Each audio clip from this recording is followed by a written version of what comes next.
இன்னைக்கு நம்ம bleach 1000 year blood வாரோட 18th எபிசோட தான் பார்க்க போறோம். எபிசோட ஓப்பனிங்ல அந்த ரிசர்ச் லேப் இருக்குதுல, அந்த இடத்துல இருக்கிறவங்க எல்லாம் மொத்தமா இங்க இருக்கிறதுலே வந்து ஒரு 40% என்னமோ உயிரோட இருக்கிறாங்க. பிளஸ் ஒரு 30% என்னமோ மிலிட்டரி பவர் வந்து நம்ம கிட்ட இருக்குது அப்படின்னு சொல்லிட்டு அவங்க அந்த குயின்சிஸ் எல்லாருமே உள்ள போந்து பயங்கரமா அவங்களுக்கு டேமேஜ் கொடுத்திருக்காங்கங்கிற ஒரு விஷயத்தை அவங்க ரியலைஸ் பண்ண அதே நேரத்துல பார்த்தா இந்த ஃபூயி நம்ம கேப்டன் இட்சுகாயா அப்புறம் சொல்லிட்டு சில லூட்டனட் அப்படின்னு எல்லாருமே வந்து பயங்கரமா டேமேஜ் ஆயிருப்பாங்க. சோ இவங்களுக்குலாம் என்ன நடந்ததுன்னு தெரியல, நம்மளால வந்து அவங்களை திருப்பி எழுத்து நிக்க முடியுமான்னு தெரியலன்னு சொல்லி பயங்கரமா கன்ஃபியூஸ் ஆவாங்க. சோ உடனே இந்த ஒரு விஷயத்தை வந்து சொல்றதுக்காக நம்ம கேப்டன் ஹெட் கேப்டன் ஷன் இருக்காருல, அவருக்கு கால் பண்ணிட்டு இப்படி எல்லாம் இருக்குது, நீங்க என்ன இன்னும் பண்ணிட்டு இருக்கீங்க, களத்துல இறங்கினாம இன்னும் உங்களுக்கு என்ன வேலை அப்படின்னு கேட்கும்போது களத்துல இறங்காமையா நத்திக்கு ஒருத்தன் என்னோட பிளட் ஜூஸ் குடிக்கிற மாதிரி குடிச்சிட்டு போயிருப்பான், ஜஸ்ட் மிஸ்ல மிஸ் ஆகி உட்கார்ந்து இருக்கிறமான்னு சொல்லும்போது அதுக்கப்புறம் சரி என்னமோ பண்ணிக்கங்க, பட் மோஸ்ட் ஆஃப் த கேப்டனை கான்டாக்ட் பண்ண முடியல, சில பேர் வந்து அன்கான்சியஸ்ல வந்து இருக்கிறாங்க, அதனால நீங்க ஏதாவது பண்ணுங்கன்னு சொல்ல உடனே அவருமே அங்க இருக்கிற எல்லாரையுமே வந்து கான்டாக்ட் பண்ணிட்டு உங்களோட மொபைல்ல ஒரு மேப் வந்து தெரியுதா, அதுல ரெட் கலர்ல இருக்கிறதுல வந்து சேஃபான பேரக்ஸ், உங்களுக்கு பக்கத்துல எந்த பேரக்ஸ் வந்து சேஃபா இருக்குதோ அந்த இடத்துக்கு போய்க்குங்க, உங்க ஸ்குவாட பத்தி எல்லாம் கவலைப்படாதீங்க, இனிமேல் நடக்கிற விஷயங்கள் எல்லாத்தையும் வந்து நாங்க பாத்துக்கிறோம் அப்படின்னு சொல்லிட்டு இருக்கும்போது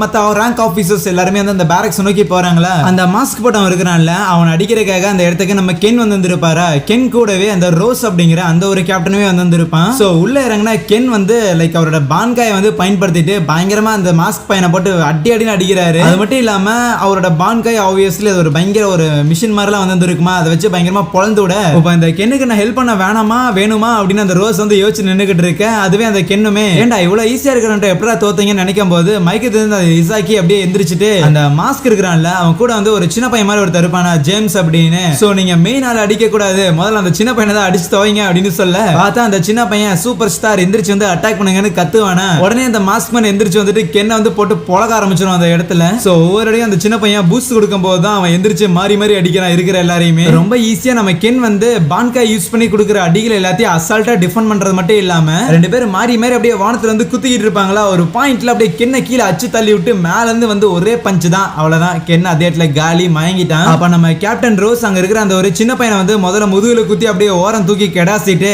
சரி வா இப்ப ஆரம்பிக்கலாம் அப்படின்னு சொல்லி அவரோட பான்காயை வந்து ரிலீஸ் பண்றாரு. அவரோட பான்காய் வந்து சம்திங் ஏதோ ஸ்ட்ரிங்ஸ் மாதிரிலாம் வந்துட்டு சில பர்சன்ஸ் எல்லாத்தையும் வந்து கிரியேட் பண்ணது. இது வந்து ஒரு டான்ஸ், உன்னோட டெத் டான்ஸ் அப்படின்னு லைக் சாவு குத்து பண்ண போறேன்னு சொல்லிட்டு அவர் வந்து லைக் ஒரு விதமான மியூசிக் மாதிரி பிளே பண்ணுவாரா. பேசிக்கா அவரோட ஸ்டைலே வந்து அதான் இருக்கும். அந்த மியூசிக் மூலமா அந்த இடத்துல வந்து நிறைய தண்ணிகள் வந்து வர மாதிரியும் அந்த தண்ணியெல்லாம் வந்துட்டு பயங்கரமா அந்த மாஸ்க் மேனை வந்து அட்டாக் பண்ற மாதிரி இருக்கும். அதுக்கப்புறம் அந்த இடத்துல பயங்கர நெருப்பெல்லாம் உருவாக்கி அவன் வந்து ஒரு ஸ்டிக் மாதிரி வச்சிருந்திருப்பானா, அதை வச்சு ரொம்ப ஈஸியா அந்த ஃபயர் எல்லாத்தையும் கண்ட்ரோல் பண்ணி அந்த மாஸ்க் மேனோட கை எல்லாத்தையுமே வந்து பயங்கரமா லைக் எரிச்சு விட்டுருவேன், எல்லாமே வந்து பர்ன் ஆயிரும். சோ நீ இதோட காலிடான்னு சொல்லி அவனோட ஃபைனல் அட்டாக் பண்ணலான்னு வரும்போது டக்குனு அந்த மாஸ்க் மேன் அவனோட காதை வந்து பொத்திக்கிறானா, நீ காதை பொத்தின மட்டும் பத்தாது கண்ணு, என் பாட்டு உனக்கு எப்பவும் கேட்கும்னு சொல்ல எக்ஸாக்டா காதை பொத்திருக்க மாட்டான், அவன் இயர் ட்ரம்மையே டேமேஜ் பண்ணிருக்க, அவனுக்கு காது கேட்காது, காது கேட்கல அப்படிங்கும் போது அந்த இடத்துல கேப்டன் ரோஸோட எபிலிட்டி எதுவுமே அவன் மேல வேலை செய்யாம போக அவன் லைக் ஒரு பீமை யூஸ் பண்ணி அவரை பயங்கரமா டேமேஜ் பண்ணிட்டு அடுத்து இன்னொரு அட்டாக்ல அவரை முடிச்சிடலாம் அப்படின்னு நினைப்பானா. ஆனா அப்ப அந்த ஒரு அட்டாக் வந்து டிஃப்ளெக்ட் ஆகுது, யாரும் உள்ள வந்து தடுக்கிறாங்க. அது யாருன்னா நம்ம ரெஞ்சியா இருக்கும், கூடவே நம்ம ரூக்கியா இருக்கிறாள், அவளுமே வந்திருப்பா. அங்க இருக்கிற கேப்டன் கென்னையும் கேப்டன் ரோஸையும் பார்த்துட்டு ரூக்கியாவை அவங்க ரெண்டு பேரையும் வந்து சேஃபா இங்க இருந்து எடுத்துட்டு போக சொல்ல ரூக்கியாவுமே அந்த மாஸ்க் மேனை பார்த்துட்டு நீ இருக்கிற லெவலுக்கு அவன் வந்து வேஸ்ட் தான் அப்படின்னு நினைச்சிட்டு அவங்க ரெண்டு பேரையும் கூப்பிட்டுட்டு அவ அங்க இருந்து போயிருவாள். அதுக்கப்புறம் அந்த மாஸ்க் மேன் இருக்கிறான்ல அவன் நம்ம ரெஞ்சியை பார்த்துட்டு ஏய் நான் தான்டா இங்க சூப்பர் ஸ்டார், நீ எல்லாம் வில்லன்டா, அதனால வில்லன் அப்படிங்கிறவன் ரொம்ப டர்ட்டியான ட்ரிக்ஸ் எல்லாம் பயன்படுத்துவான், நீ ஒன்னும் லைக் சமாளிச்சுக்கணும் அவசியம் இல்ல, நீ எவ்வளவு டர்ட்டியான ட்ரிக்ஸ் வேணா பயன்படுத்துன்னு சொல்லும் போது அதுக்கு ரெஞ்சி சரி சரி நீ சொன்ன மாதிரியே நான் டர்ட்டியான ட்ரிக்ஸ் எல்லாம் பயன்படுத்துறேன், ஆனா அதுக்கப்புறம் தோத்து போயிட்டேன்னா அம்மா அப்பான்னு அழுவ கூடாதுன்னு சொல்லிட்டு இருக்கும்போது சாரிப்பா என் காது வந்து கேட்காதுன்னு சொல்ல கரெக்டா அந்த ஜேம்ஸ் இருக்கிறான்ல அவனுக்கு எதுவுமே ஆயிருக்காதா, எந்திரிச்சு அப்படியே கியாமியான்னு கத்தும் போது அவனுக்கு அடிப்பட்ட காயங்கள் எல்லாமே வந்து சரியாயிட்டு லைக் நார்மல் ஆயிருவான். டக்குனு ரெஞ்சி அந்த சின்ன பையனை வந்து ரெண்டு துண்டு அப்படியே வெட்டி போடும் போது ஏன் இப்படி பண்ணுன்னு கேட்க வில்ல அப்படிதாமா பண்ணுவான்னு சொல்லி ரெஞ்சி அவனும் உள்ள இறங்கி சண்டை போட்டுக்கிட்டு இருக்கிறாங்களா. ஆனா பார்த்தா லக்கிலி அந்த இடத்துல அந்த ஜேம்ஸ் இருக்கிறான்ல அவன் பாடிக்குள்ள இருந்து குடி ஜேம்ஸ் வந்து நிறைய பேர் வர ஆரம்பிச்சிடுறாங்க. அவங்க எல்லாம் வந்துட்டு அப்படியே super super star super super star அப்படின்னு சொல்லி அவனுக்கு வந்து பயங்கரமா சீர பாட்டெல்லாம் பாடிட்டு இருக்கும் போது